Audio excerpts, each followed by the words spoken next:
ओम नमो भगवते वासुदेवाय।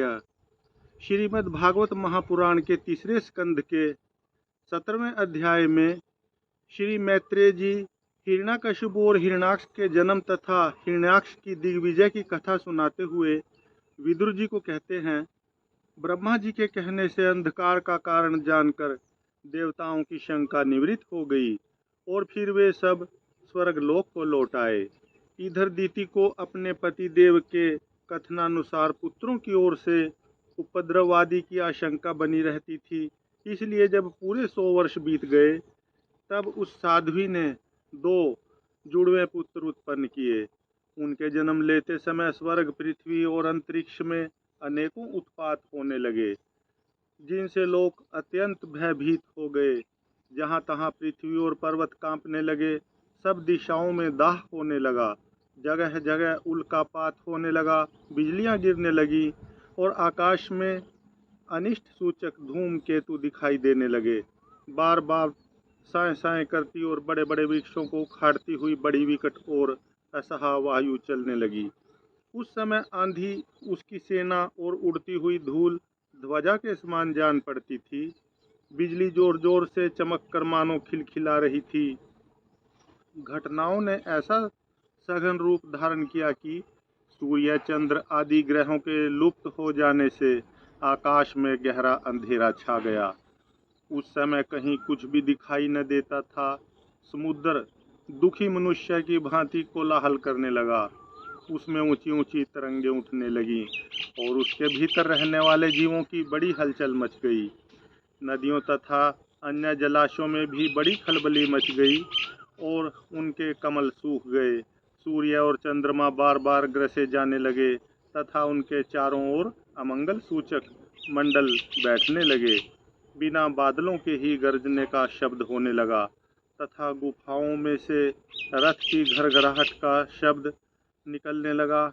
गांवों में गिदड़ और उल्लुओं के भयानक शब्द के साथ ही सियारियां मुख से दहकती हुई आग उगलकर बड़ा अमंगल शब्द करने लगी। जहां तहां कुत्ते अपनी गर्दन ऊपर उठाकर कभी गाने और कभी रोने के समान भांति भांति के शब्द करने लगे। हे विदुर जी, झुंड के झुंड गधे अपने कठोर खुरों से पृथ्वी खोदते और रेंकने का शब्द करते मतवाले होकर इधर उधर दौड़ने लगे। पक्षी गधों के शब्द से डरकर रोते चिल्लाते अपने घोंसलों से उड़ने लगे। अपनी खिरकों में बंधे हुए और वन में चरते हुए गाय बैल आदि पशु डर के मारे मलमूत्र त्यागने लगे। गौवें ऐसे डर गई कि दूहने पर उनके थनों से खून निकलने लगा। बादल पीप की वर्षा करने लगे। देव मूर्तियों की आंखों से आंसू बहने लगे और आंधी के बिना ही वृक्ष उखड़ उखड़ कर गिरने लगे। शनि, राहु आदि क्रूर ग्रह प्रबल होकर चंद्र, बृहस्पति आदि सौम्य ग्रहों तथा बहुत से नक्षत्रों को लांघ कर वक्र गति से चलने लगे तथा आपस में युद्ध करने लगे। ऐसे ही और भी अनेकों भयंकर उत्पात देखकर सनकादि के सिवा और सब जीव भयभीत हो गए तथा उन उत्पातों का मर्म न जानने के कारण उन्होंने यही समझा कि अब संसार का प्रलय होने वाला है। वे दोनों आदि दैत्य जन्म के अनंतर शीघ्र ही अपने फौलाद के समान कठोर शरीरों से बढ़कर महान पर्वतों के सदृश हो गए और उनका पूर्व पराक्रम भी प्रकट हो गया। वे इतने ऊंचे थे कि उनके स्वर्णमय मुक्तों का अग्रभाग स्वर्ग को स्पर्श करता था और उनके विशाल शरीरों से सारी दिशाएं आच्छादित हो जाती थीं। उनकी भुजाओं में सोने के बाजूबंद चमचमा रहे थे। पृथ्वी पर जो वे एक एक कदम रखते थे उससे भूकंप होने लगता था और जब वे खड़े होते थे तब उनकी जगमगाती हुई चमकीली करधनी से सुशोभित कमर अपने प्रकाश से सूर्य को भी मात करती थी। वे दोनों यमज थे। प्रजापति कश्यप जी ने उनका नामकरण किया। उनमें से जो उनके वीर्य से दीति के गर्भ से पहले स्थापित हुआ था उसका नाम हिरण्यकशिपु रखा और जो दीति के उदर से पहले निकला वह हिरण्याक्ष के नाम से विख्यात हुआ। हिरण्यकशिपु ब्रह्मा जी के वर से मृत्यु भय से मुक्त हो जाने के कारण बड़ा उद्धत हो गया। उसने अपनी भुजाओं के बल से लोकपालों के सहित तीनों लोकों को अपने वश में कर लिया। वह अपने छोटे भाई हिरण्याक्ष को बहुत चाहता था और वह भी सदा अपने बड़े भाई का प्रिय कार्य करता रहता। एक दिन वह हिरण्याक्ष हाथ में गदा लिए युद्ध का अवसर ढूंढता हुआ स्वर्गलोक में जा पहुंचा। उसका वेग बड़ा असह्य था।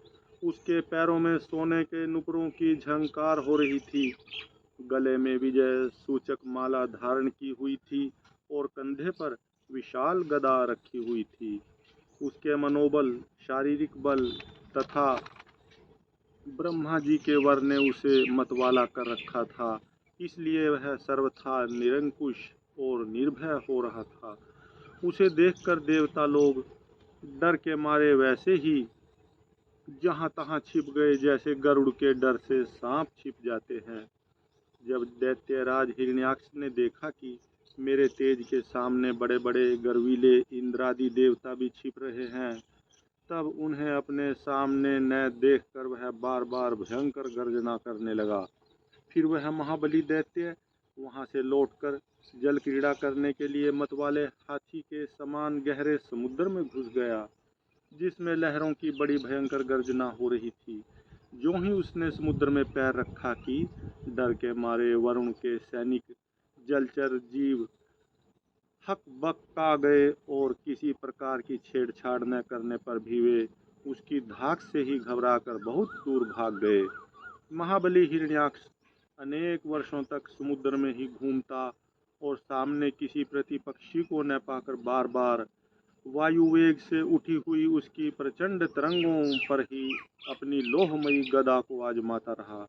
इस प्रकार घूमते घूमते वह वरुण की राजधानी विभावरीपुरी में जा पहुंचा।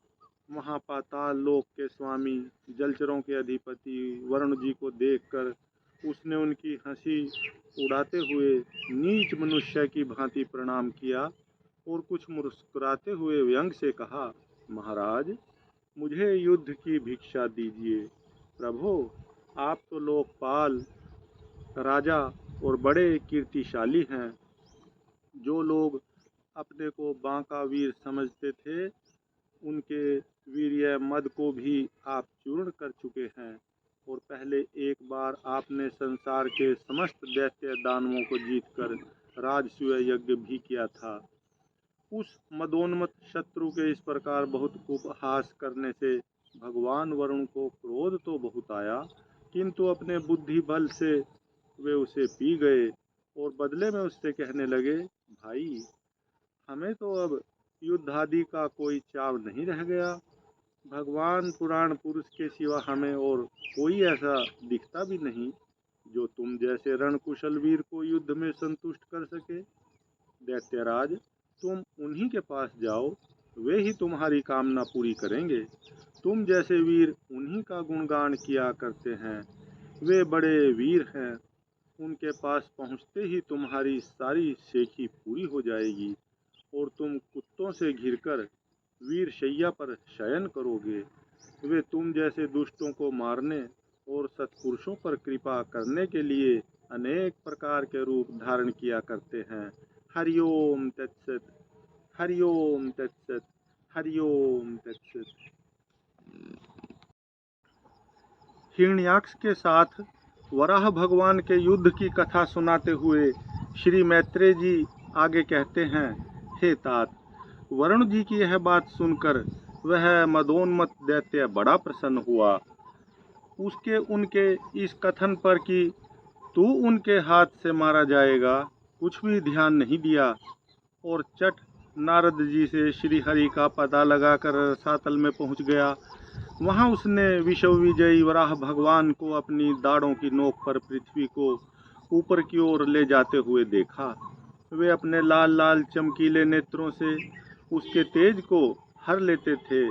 उन्हें देखकर वह खिलखिलाकर हंस पड़ा और बोला, अरे, यह जंगली पशु यहाँ जल में कहाँ से आया?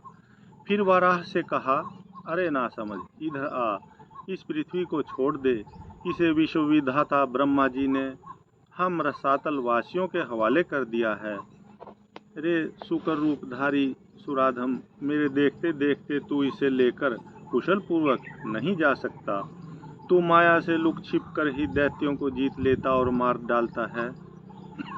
क्या इसी से हमारे शत्रुओं ने हमारा नाश कराने के लिए तुझे पाला है? मूढ़, तेरा बल तो योग माया ही है और कोई पुरुषार्थ तुझ में थोड़े ही है। आज तुझे समाप्त कर मैं अपने बंधुओं का शोक दूर करूंगा। जब मेरे हाथ से छूटी हुई गदा के प्रहार से सिर फट जाने के कारण तू मर जाएगा, तब तेरी आराधना करने वाले जो देवता और ऋषि हैं, वे सब भी जड़ कटे हुए वृक्षों की भांति स्वयं ही नष्ट हो जाएंगे। हिरण्याक्ष भगवान को दुर्वचन बाणों से छेदे जा रहा था, परंतु उन्होंने दांत की नोक पर स्थित पृथ्वी को भयभीत देखकर वह चोट सह ली तथा जल से उसी प्रकार बाहर निकल आए जैसे ग्राह की चोट खाकर हथिनी सहित गजराज जब उसकी चुनौती का कोई उत्तर न देकर वे जल से बाहर आने लगे, तब ग्राह जैसे गज का पीछा करता है, उसी प्रकार पीले केश और तीखी दाढ़ों वाले उस दैत्य ने उनका पीछा किया तथा वज्र के समान कड़क कर वह कहने लगा, तुझे भागने में लज्जा नहीं आती? सच है, असत पुरुषों के लिए कौन सा काम न करने योग्य है। भगवान ने पृथ्वी को ले जाकर जल के ऊपर व्यवहार योग्य स्थान में स्थित कर दिया और उसमें अपनी आधार शक्ति का संचार किया। उस समय हिरण्याक्ष के सामने ही ब्रह्मा जी ने उनकी स्तुति की और देवताओं ने फूल बरसाए। तब श्री हरि ने बड़ी भारी गदा लिए अपने पीछे आ रहे हिरण्याक्ष से, जो सोने के आभूषण और अद्भुत कवच धारण किए था तथा अपने कटु वाक्यों से उन्हें निरंतर मर्माहत कर रहा था, अत्यंत क्रोधपूर्वक हंसते हुए कहा। श्री भगवान ने कहा, अरे सचमुच ही हम जंगली जीव हैं जो तुझ जैसे ग्राम सिंहों कुत्तों को ढूंढते फिरते हैं। दुष्ट वीर पुरुष तुझ जैसे मृत्यु पाश में बंधे हुए अभागे जीवों की आत्मश्लाघा पर ध्यान नहीं देते। हाँ, हम रसातल वासियों की धरोहर चुरा कर और लज्जा छोड़कर तेरी गदा के भय से यहाँ भाग आए हैं। हम में ऐसी सामर्थ्य ही कहाँ कि तेरे जैसे अद्वितीय वीर के सामने युद्ध में ठहर सकें। फिर भी हम तेरे जैसे तैसे तेरे सामने खड़े हैं। तुझ जैसे बलवानों से वैर बांधकर हम जा भी कहाँ सकते हैं। तू पैदल वीरों का सरदार है, इसलिए अब निशंक होकर उधेड़ बुन छोड़कर हमारा अनिष्ट करने का प्रयत्न कर और हमें मारकर अपने भाई बंधुओं के आंसू पोंछ। अब इसमें देर न कर।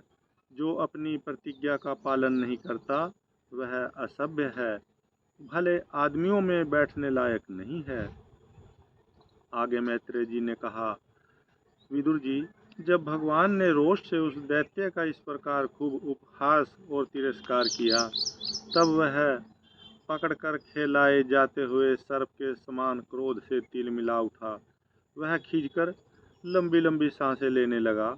उसकी इंद्रियां क्रोध से क्षुब्ध हो उठीं और उस दुष्ट दैत्य ने बड़े वेग से लपक कर भगवान पर गदा का प्रहार किया, किंतु भगवान ने अपनी छाती पर चलाई हुई शत्रु की गदा के प्रहार को कुछ टेढ़े होकर बचा लिया, ठीक वैसे ही जैसे योग सिद्ध पुरुष मृत्यु के आक्रमण से अपने को बचा लेता है।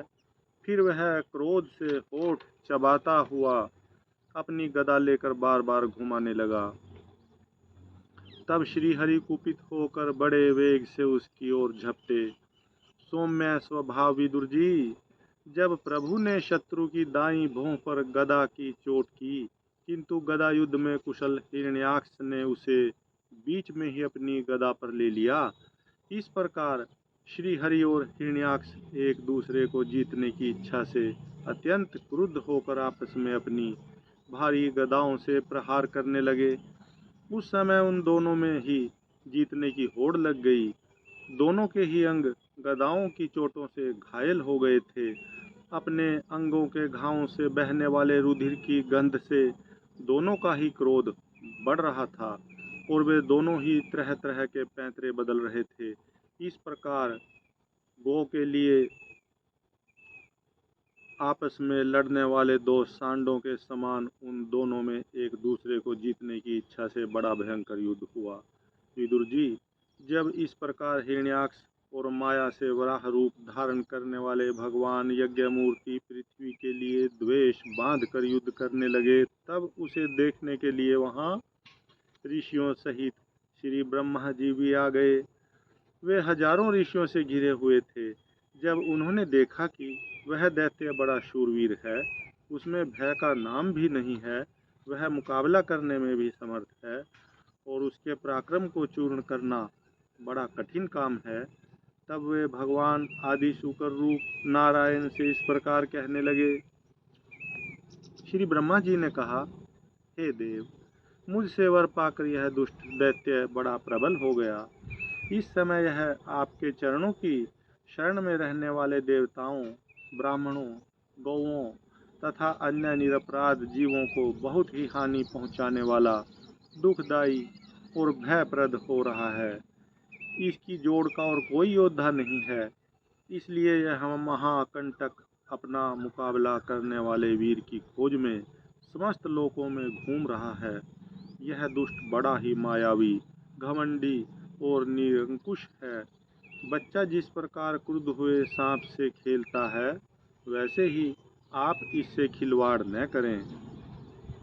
देव अच्युत, जब तक यह दारुण दैत्य अपनी बल बुद्धि की वेला को पाकर प्रबल हो, उससे पहले पहले ही आप अपनी योग माया को स्वीकार करके इस पापी को मार डालिए। हे प्रभु, देखिए, लोगों का संहार करने वाली संध्या की भयंकर वेला आना ही चाहती है। हे सर्वात्मन, आप उससे पहले ही इस असुर को मारकर देवताओं को विजय प्रदान कीजिए। इस समय अभिजीत नामक मंगलमय मुहूर्त का भी योग आ गया है, अतः अपने सुहृद हम लोगों के कल्याण के लिए शीघ्र ही इस दुर्जय दैत्य से निपट लीजिए। हे प्रभु, इसकी मृत्यु आपके ही हाथ बंदी है। हम लोगों के बड़े भाग्य हैं कि यह स्वयं ही अपने काल रूप आपके पास आ पहुंचा। अब आप युद्ध में बलपूर्वक इसे मारकर लोगों को शांति प्रदान कीजिए। इसके पश्चात हिरण्याक्ष का वध किस प्रकार हुआ, इसकी कथा सुनाते हुए आगे मैत्रेय जी कहते हैं। हे विदुर जी, ब्रह्मा जी के ये कपट रहित अमृतमय वचन सुनकर भगवान ने उनके भोलेपन पर मुस्कुराकर अपने प्रेम पूर्ण कटाक्ष के द्वारा उनकी प्रार्थना स्वीकार कर ली। फिर उन्होंने झपटकर अपने सामने निर्भय विचरते हुए शत्रु की ठुड्डी पर गदा मारी, किंतु हिरण्याक्ष की गदा से टकराकर वह गदा भगवान के हाथ से छूट गई और चक्कर काटती हुई जमीन पर गिरकर सुशोभित हुई। किंतु यह बड़ी अद्भुत सी घटना हुई। उस समय शत्रु पर वार करने का अच्छा अवसर पाकर भी हिरण्याक्ष ने उन्हें निरस्तर देखकर युद्ध धर्म का पालन करते हुए उन पर आक्रमण नहीं किया। उसने भगवान का क्रोध बढ़ाने के लिए ही ऐसा किया था। गदा गिर जाने पर और लोगों का हाहाकार बंद हो जाने पर प्रभु ने उसकी धर्म बुद्धि की प्रशंसा की और अपने सुदर्शन चक्र का स्मरण किया। चक्कर तुरंत ही उपस्थित होकर भगवान के हाथ में घूमने लगा, किंतु वे अपने प्रमुख पार्षद दैत्याधम हिरण्याक्ष के साथ विशेष रूप से क्रीड़ा करने लगे। उस समय उनके प्रभाव को न जानने वाले देवताओं के ये विचित्र वचन सुनाई देने लगे। हे प्रभु, आपकी जय हो, इसे और न खिलाइए, शीघ्र ही मार डालिए। जब हिरण्याक्ष ने देखा कि कमल दल लोचन श्री हरि उसके सामने चक्कर लिए खड़े हैं, तब उसकी सारी इंद्रियां क्रोध से तिलमिला उठीं और वह लंबी सांसें लेता हुआ अपने दांतों से होठ चबाने लगा उस समय वह तीखी दाढ़ों वाला दैत्य अपने नेत्रों से इस प्रकार उनकी ओर घूरने लगा मानो वह भगवान को भस्म कर देगा। उसने उछलकर, ले अब तू नहीं बच सकता, इस प्रकार ललकारते हुए श्री हरि पर गदा से प्रहार किया। साधु स्वभाव विदुर जी, यज्ञ मूर्ति श्री वराह भगवान ने शत्रु के देखते देखते लीला से ही अपने बाएं पैर से उसकी वह वायु के समान वेग वाली गदा पृथ्वी पर गिरा दी और उससे कहा, अरे दैत्य, तू मुझे जीतना चाहता है, इसलिए अपना शस्त्र उठा ले और एक बार फिर वार कर। भगवान के इस प्रकार कहने पर उसने फिर गदा चलाई और बड़ी भीषण गर्जना करने लगा। गदा को अपनी ओर आते देखकर भगवान ने जहाँ खड़े थे वहीं से उसे आते ही अनायास इस प्रकार पकड़ लिया जैसे गरुड़ सांपिन को पकड़ ले। उसने अपने उद्यम को इस प्रकार व्यर्थ हुआ देख उस महादैत्य का घमंड ठंडा पड़ गया और उसका तेज नष्ट हो गया। अब की बार भगवान के देने पर उसने उस गदा को लेना न चाहा, किंतु जिस प्रकार कोई ब्राह्मण के ऊपर निष्फल अभिचार करे, मूठ आदि चलाए, वैसे ही उसने श्री यज्ञ पुरुष पर प्रहार करने के लिए एक प्रज्वलित अग्नि के समान लपलपाता हुआ त्रिशूल लिया। महाबली हिरण्याक्ष का अत्यंत वेग से छोड़ा हुआ वह तेजस्वी त्रिशूल आकाश में बड़ी तेजी से चमकने लगा। तब भगवान ने उसे अपनी तीखी धार वाले चक्र से इस प्रकार काट डाला जैसे इंद्र ने गरुड़ जी के छोड़े हुए तेजस्वी पंख को काट डाला था। भगवान के चक्र से अपने त्रिशूल के बहुत से टुकड़े हुए देखकर उसे बड़ा क्रोध हुआ। उसने पास आकर उनके विशाल वक्षस्थल पर, जिस पर श्रीवत्स का चिन्ह सुशोभित है, कसकर घूंसा मारा और फिर बड़े जोर से गरज कर अंतर्धान हो गया। हे विदुर जी, जैसे हाथी पर पुष्पमाला की चोट का कोई असर नहीं होता, उसी प्रकार उसके इस प्रकार घूंसा मारने से भगवान आदि वराह तनिक भी टस से मस नहीं हुए। तब वह महामायावी दैत्य मायापति श्री हरि पर अनेक प्रकार की मायाओं का प्रयोग करने लगा, जिन्हें देखकर सभी प्रजा बहुत डर गई और समझने लगी कि अब संसार का प्रलय होने वाला है। बड़ी प्रचंड आंधी चलने लगी, जिसके कारण धूल से सब ओर अंधकार छा गया। सब ओर से पत्थरों की वर्षा होने लगी, जो ऐसे जान पड़ते थे मानो किसी क्षेपण यंत्र से फेंके जा रहे हों। बिजली की चमचमाहट से, कड़क के साथ बादलों के घिर आने से आकाश में सूर्य, चंद्र आदि ग्रह छिप गए तथा उनसे निरंतर पीप, केश, रुधिर, विष्ठा, मूत्र और हड्डियों की वर्षा होने लगी। हे विदुर जी, ऐसे ऐसे पहाड़ दिखाई देने लगे जो तरह तरह के अस्त्र शस्त्र बरसा रहे थे। हाथ में त्रिशूल लिए, बाल खोले नंगी राक्षसियां दिखने लगी। बहुत से पैदल घुड़सवार, रथी और हाथियों पर चढ़े सैनिकों के साथ आतताई यक्ष राक्षसों का मारो मारो, काटो काटो, ऐसा अत्यंत क्रूर और हिंसामय कोलाहल सुनाई देने लगा। इस प्रकार प्रकट हुए उस आसुरी माया जाल का नाश करने के लिए यज्ञ मूर्ति भगवान वराह ने अपना प्रिय सुदर्शन चक्कर छोड़ा। उस समय अपने पति का कथन स्मरण हो आने से दीति का हृदय सहसा कांप उठा और उसके स्तनों से रक्त बहने लगा। अपना माया जाल नष्ट हो जाने पर वह दैत्य फिर भगवान के पास आया। उसने उन्हें क्रोध से दबाकर चूर चूर करने की इच्छा से भुजाओं में भर लिया, किंतु देखा कि वे तो बाहर ही खड़े हैं। अब वह भगवान को वज्र के समान कठोर मुक्कों से मारने लगा। तब इंद्र ने जैसे वृत्रासुर पर प्रहार किया था, उसी प्रकार भगवान ने उसकी कनपटी पर एक तमाचा मारा। विश्व विजयी भगवान ने यद्यपि बड़ी उपेक्षा से तमाचा मारा था, तो भी उसकी चोट से हिरण्याक्ष का शरीर घूमने लगा। उसके नेत्र बाहर निकल आए, तथा हाथ पैर और भाल छिन्न भिन्न हो गए और वह निष्प्राण होकर आंधी से उखेड़े हुए विशाल वृक्ष के समान पृथ्वी पर गिर पड़ा। हिरण्याक्ष का तेज अब भी मलिन नहीं हुआ था। उस कराल दाढ़ों वाले दैत्य को दांतों से होठ चबाते पृथ्वी पर पड़ा देख वहां युद्ध देखने के लिए आए हुए ब्रह्मादि देवता उसकी प्रशंसा करने लगे कि अहो, ऐसी अलभ्य मृत्यु किसको मिल सकती है। अपनी मिथ्या उपाधि से छूटने के लिए जिनका योगी जन समाधि योग के द्वारा एकांत में ध्यान करते हैं, उन्हीं के चरण प्रहार से उनका मुख देखते देखते इस दैत्यराज ने अपना शरीर त्यागा। ये हिरण्याक्ष और हिरण्याक्षिपु भगवान के ही पार्षद हैं। इन्हें शापवश यह अधोगति प्राप्त हुई है। अब कुछ जन्मों में ये फिर अपने स्थान पर पहुंच जाएंगे। देवता लोग कहने लगे, प्रभो, आपको बारंबार नमस्कार है। आप संपूर्ण यज्ञों का विस्तार करने वाले हैं तथा संसार की स्थिति के लिए शुद्ध सत्व में मंगल विग्रह प्रकट करते हैं। अपने बड़े आनंद की बात है कि संसार को कष्ट देने वाला यह दुष्ट दैत्य मारा गया।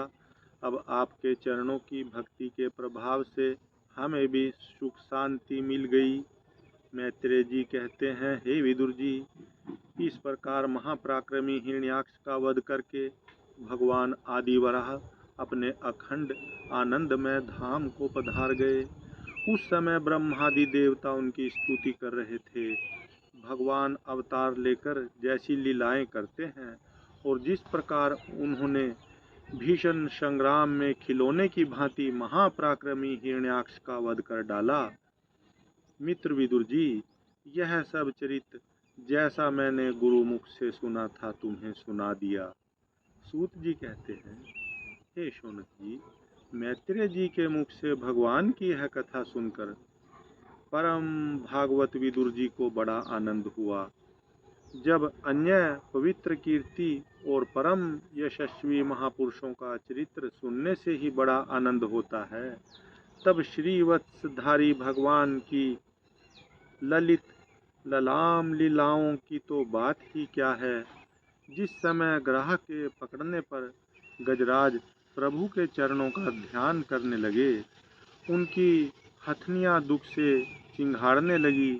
उस समय जिन्होंने उन्हें तत्काल दुख से छुड़ाया और जो सब ओर से निराश होकर अपनी शरण में आए हुए सरल हृदय भक्तों से सहज में ही प्रसन्न हो जाते हैं, किंतु दुष्ट पुरुषों के लिए अत्यंत दुराध्य हैं, उन पर जल्दी प्रसन्न नहीं होते। उन प्रभु के उपकारों को जानने वाला ऐसा कौन पुरुष है जो उनका सेवन न करेगा। शौनकादि ऋषियों, पृथ्वी का उद्धार करने के लिए वराह रूप धारण करने वाले श्री हरि की इस हिरण्याक्ष वध नामक परम अद्भुत लीला को जो पुरुष सुनता, गाता अथवा अनुमोदन करता है, वह ब्रह्म हत्या जैसे घोर पाप से भी सहज में ही छूट जाता है। यह चरित्र अत्यंत पुण्यप्रद, परम पवित्र, धन और यश की प्राप्ति कराने वाला, आयुवर्धक और कामनाओं की पूर्ति करने वाला तथा युद्ध में प्राण और इंद्रियों की शक्ति बढ़ाने वाला है। जो लोग इसे सुनते हैं, उन्हें अंत में श्री भगवान का आश्रय प्राप्त होता है। हरि ओम तत्सत, हरि ओम तत्सत, हरि ओम तत्सत। श्रीमद् भागवत महापुराण में ब्रह्मा जी की रची हुई अनेक प्रकार की सृष्टि का वर्णन करते हुए श्री शौनक जी कहते हैं, हे सूत जी, पृथ्वी रूप आधार पाकर स्वयंभू मनु ने आगे होने वाली संतति को उत्पन्न करने के लिए किन किन उपायों का अवलंबन किया। विदुर जी बड़े ही भगवत भक्त और भगवान श्री कृष्ण के अनन्य सुहृद थे, इसलिए उन्होंने अपने बड़े भाई धृतराष्ट्र को उनके पुत्र दुर्योधन के सहित भगवान श्री कृष्ण का अनादर करने के कारण अपराधी समझकर त्याग दिया था। वे महर्षि द्वैपायन के पुत्र थे और महिमा में उनसे किसी प्रकार कम नहीं थे तथा सब प्रकार भगवान श्री कृष्ण के आश्रित और कृष्ण भक्तों के अनुगामी थे। तीर्थ सेवन से उनका अंतःकरण और भी शुद्ध हो गया था। उन्होंने कुशावर्त क्षेत्र हरिद्वार में बैठे हुए तत्वज्ञानियों में श्रेष्ठ मैत्रेय जी के पास जाकर और क्या पूछा, हे सूत जी, उन दोनों में वार्तालाप होने पर श्री हरि के चरणों से संबंध रखने वाली बड़ी पवित्र कथाएं हुई होंगी, जो उन्हीं चरणों से निकले हुए गंगा जल के समान संपूर्ण पापों का नाश करने वाली होंगी। सूत जी, आपका मंगल हो। आप हमें भगवान की वे पवित्र कथाएं सुनाइए। प्रभु के उदार चरित्र तो कीर्तन करने योग्य होते हैं। भला ऐसा कौन रसिक होगा जो श्री हरि के लीलामृत का पान करते करते तृप्त हो जाए। नैमिषारण्यवासी मुनियों के इस प्रकार पूछने पर उग्रश्रवा सूत जी ने भगवान में चित्त लगाकर उनसे कहा, सुनिए। श्री सूत जी ने कहा, हे मुनिगणों, अपनी माया से वराह रूप धारण करने वाले श्री हरि की रसातल से पृथ्वी को निकालने और खेल में ही तिरस्कार पूर्वक हिरण्याक्ष को मार डालने की लीला सुनकर विदुर जी को बड़ा आनंद हुआ और उन्होंने मुनिवर मैत्रेय जी से कहा। विदुर जी ने कहा, हे ब्रह्मवान, आप प्रोक्ष विषयों को भी जानने वाले हैं, अतः यह बतलाइए कि प्रजापतियों के पति श्री ब्रह्मा जी ने मरीचि आदि प्रजापतियों को उत्पन्न करके फिर सृष्टि को बढ़ाने के लिए क्या किया। मरीचि आदि मुनीश्वरों ने और स्वयंभू मनु ने भी ब्रह्मा जी की आज्ञा से किस प्रकार प्रजा की वृद्धि की। क्या उन्होंने इस जगत को पत्नियों के सहयोग से उत्पन्न किया या अपने अपने कार्य में स्वतंत्र रहकर अथवा सबने एक साथ मिलकर इस जगत की रचना की। श्री मैत्रेय जी ने कहा, हे विदुर जी, जिसकी गति को जानना अत्यंत कठिन है, उस जीवों के प्रारब्ध, प्रकृति के नियंता पुरुष और काल, इन तीन हेतुओं से तथा भगवान की सन्निधि से त्रिगुणमय प्रकृति में क्षोभ होने पर उससे महतत्व उत्पन्न हुआ। देव की प्रेरणा से रज प्रधान महातत्व से वैकारिक, राजस और तामस तीन प्रकार का अहंकार उत्पन्न हुआ। उसने आकाश आदि पांच पांच तत्वों के अनेक वर्ग प्रकट किए। वे सब अलग अलग रहकर भूतों के कार्य रूप ब्रह्मांड की रचना नहीं कर सकते थे। इसलिए उन्होंने भगवान की शक्ति से परस्पर संगठित होकर एक स्वर्ण वर्ण अंड की रचना की। वह अंड चेतना शून्य अवस्था में 1000 वर्षों से भी अधिक समय तक कारणापधि के जल में पड़ा रहा। फिर उसमें श्री भगवान ने प्रवेश किया। उसमें अधिष्ठित होने पर उनकी नाभि से सहस्त्र सूर्यों के समान अत्यंत दैदीप्यमान एक कमल प्रकट हुआ, जो संपूर्ण जीव समुदाय का आश्रय था। उसी से स्वयं ब्रह्मा जी का भी आविर्भाव हुआ। जब ब्रह्मांड के गर्भ रूप जल में शयन करने वाले श्री नारायण देव ने ब्रह्मा जी के अंतःकरण में प्रवेश किया, तब वे पूर्व कल्पों में अपने ही द्वारा निश्चित की हुई नाम रूपमयी व्यवस्था के अनुसार लोकों की रचना करने लगे। सबसे पहले उन्होंने अपनी छाया से तामिश्रित, अंधतामिश्रित, तम, मोह और महामोह, यूं 5 प्रकार की अविद्या उत्पन्न की। ब्रह्मा जी को अपना वह तमोमय शरीर अच्छा नहीं लगा, अतः उन्होंने उसे त्याग दिया। तब जिससे भूख प्यास की उत्पत्ति होती है, ऐसे रात्रि रूप उस शरीर को उसी से उत्पन्न हुए यक्ष और राक्षसों ने ग्रहण कर लिया। उस समय भूख प्यास से अभिभूत होकर वे ब्रह्मा जी को खाने को दौड़ पड़े और कहने लगे, इसे खा जाओ, इसकी रक्षा मत करो, क्योंकि वे भूख प्यास से व्याकुल हो रहे थे। ब्रह्मा जी ने घबराकर उनसे कहा, अरे यक्ष राक्षसो, तुम मेरी संतान हो, इसलिए मुझे भक्षण मत करो, मेरी रक्षा करो। फिर ब्रह्मा जी ने सात्विकी प्रभा से दीप्यमान होकर मुख्य मुख्य देवताओं की रचना की। उन्होंने क्रीड़ा करते हुए ब्रह्मा जी के त्यागने पर उनका वह दिन रूप प्रकाशमय शरीर ग्रहण कर लिया। इसके पश्चात ब्रह्मा जी ने अपने जघन देश से कामासक्त असुरों को उत्पन्न किया। वे अत्यंत काम लोलुप होने के कारण उत्पन्न होते ही मैथुन के लिए ब्रह्मा जी की ओर चले। यह देखकर पहले तो वे हंसे, किंतु फिर उन निर्लज असुरों को अपने पीछे लगा देख भयभीत और क्रोधित होकर बड़े जोर से भागे। तब उन्होंने भक्तों पर कृपा करने के लिए उनकी भावना के अनुसार दर्शन देने वाले शरणागत वत्सल वरदायक श्री हरि के पास जाकर कहा, हे परमात्मन, मेरी रक्षा कीजिए। मैंने तो आपकी ही आज्ञा से प्रजा उत्पन्न की थी, किंतु यह तो पाप में प्रवृत्त होकर मुझको ही तंग करने चली है।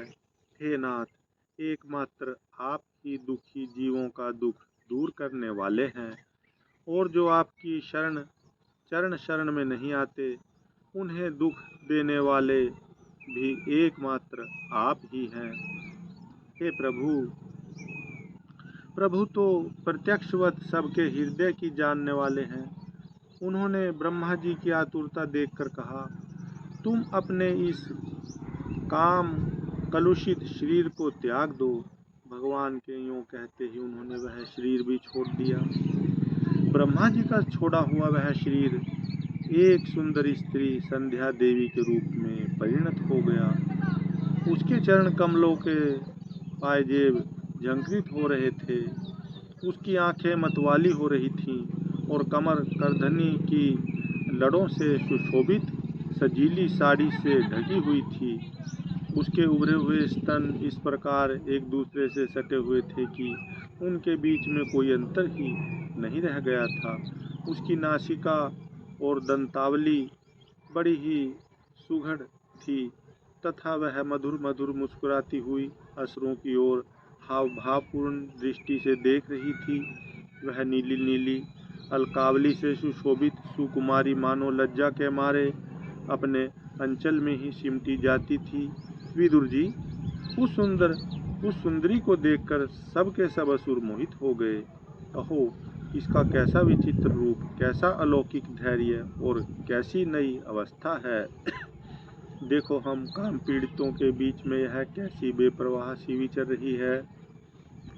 इस प्रकार उनको बुद्धि दैत्यों ने स्त्री रूपणी संध्या के विषय में तरह तरह के तर्क वितर्क करके फिर उसका बहुत आदर करते हुए प्रेम पूर्वक पूछा, सुंदरी, तुम कौन हो और किसकी पुत्री हो? भामिनी, यहाँ तुम्हारे आने का क्या प्रयोजन है? तुम अपने अनूप रूप का यह बेमोल सौदा दिखाकर हम अभागों को क्यों तरसा रही हो? अबले तुम कोई भी क्यों न हो, हमें तुम्हारा दर्शन हुआ, यह बड़े सौभाग्य की बात है। तुम अपनी गेंद उछाल उछाल कर तो हम दर्शकों के मन को मथे डालती हो। सुंदरी, जब तुम उछलती हुई गेंद पर अपनी हथेली की थपकी मारती हो, तब तुम्हारा चरण कमल एक जगह नहीं ठहरता। तुम्हारा कटी प्रदेश स्थूल नेत्रों के भार से थक सा जाता है और तुम्हारी निर्मल दृष्टि से भी थकावट झलकने लगती है। कहो, तुम्हारा केश पास कैसा सुंदर है। इस प्रकार स्त्री रूप से प्रकट हुई उस सायंकालिनी संध्या ने उन्हें अत्यंत कामासक्त कर दिया और उन मूढ़ों ने उसे कोई रमणी रतन समझकर ग्रहण कर लिया। तदंतर ब्रह्मा जी ने गंभीर भाव से हंसकर अपनी कांतिमयी मूर्ति से, जो अपने सौंदर्य का मानो आप ही आस्वादन करती थी, गंधर्व और अप्सराओं को उत्पन्न किया। उन्होंने ज्योत्सना रूप अपने उस कांति में प्रिय शरीर को त्याग दिया। उसी को विश्वावसु आदि गंधर्वों ने प्रसन्नता पूर्वक ग्रहण कर लिया। इसके पश्चात भगवान ब्रह्मा ने अपनी तनद्रा से भूत पिशाच उत्पन्न किए। उन्हें दिगंबर और बाल बिखेरे देख उन्होंने आंखें मूंद ली। ब्रह्मा जी के त्यागे हुए उन जम्भाई रूप शरीर को भूत पिशाचों ने ग्रहण किया। इसी को निद्रा भी कहते हैं, जिससे जीवों की इंद्रियों में स्थिरता आती देखी जाती है। यदि कोई मनुष्य झूठे मुंह सो जाता है तो उस पर भूत पिशाच आदि आक्रमण करते हैं, उसी को उन्माद कहते हैं। फिर भगवान ब्रह्मा ने भावना की कि मैं तेजोमय हूँ और अपने अदृश्य रूप से साध्यगण एवं पितरगण को उत्पन्न किया। पितरों ने अपनी उत्पत्ति के स्थान उस अदृश्य शरीर को ग्रहण कर लिया। इसी को लक्ष्य में रखकर पंडित जन श्राद्ध आदि के द्वारा पितर और साध्य गणों को क्रमशः पिंड और हव्य अर्पण करते हैं। अपनी तिरोधान शक्ति से ब्रह्मा जी ने सिद्ध और विद्याधरों की सृष्टि की और उन्हें अपना वह अंतर्धान नामक अद्भुत शरीर दिया। एक बार ब्रह्मा जी ने अपना प्रतिबिंब देखा, तब अपने को बहुत सुंदर मानकर उस प्रतिबिंब से किन्नर और किमपुरुष उत्पन्न किए। उन्होंने ब्रह्मा जी के त्याग देने पर उनका वह प्रतिबिंब शरीर ग्रहण किया। इसलिए ये सब उस काल में अपनी पत्नियों के साथ मिलकर ब्रह्मा जी के गुण कर्म आदि का गान किया करते हैं। एक बार ब्रह्मा जी सृष्टि की वृद्धि न होने के कारण बहुत चिंतित होकर हाथ पैर आदि अवयवों को फैलाकर लेट गए और फिर क्रोधवश उस भोगमय शरीर को त्याग दिया। उससे जो बाल झड़कर गिरे वे अही हुए तथा उसके हाथ पैर सिकोड़ कर चलने से क्रूर स्वभाव सर्प और नाग हुए, जिनका शरीर फण रूप से कंधे के पास बहुत फैला होता है। एक बार ब्रह्मा जी ने अपने को कृतकृत्य ऐसा अनुभव किया। उस समय अंत में उन्होंने अपने मन से मनुओं की सृष्टि की। ये सब प्रजा की वृद्धि करने वाले हैं। मनस्वी ब्रह्मा जी ने उनके लिए अपना पुरुषाकार शरीर त्याग दिया। मनुओं को देखकर उनसे पहले उत्पन्न हुए देवता गंधर्व आदि ब्रह्मा जी की स्तुति करने लगे। वे बोले, विश्वकर्ता ब्रह्मा जी, आपकी यह सृष्टि बड़ी ही सुंदर है। इसमें अग्निहोत्र आदि सभी कर्म प्रतिष्ठित हैं। इसकी सहायता से हम भी अपना अन्न ग्रहण कर सकेंगे। फिर आदि ऋषि ब्रह्मा जी ने इंद्रिय संयम पूर्वक तप, विद्या, योग और समाधि से संपन्न हो अपनी प्रिय संतान ऋषि गण की रचना की और उनमें से प्रत्येक को अपनी समाधि, योग, ऐश्वर्य, तप, विद्या और वैराग्य में शरीर का अंश दिया। हरि ओम तत्सत, हरि ओम तत्सत, हरि ओम तत्सत।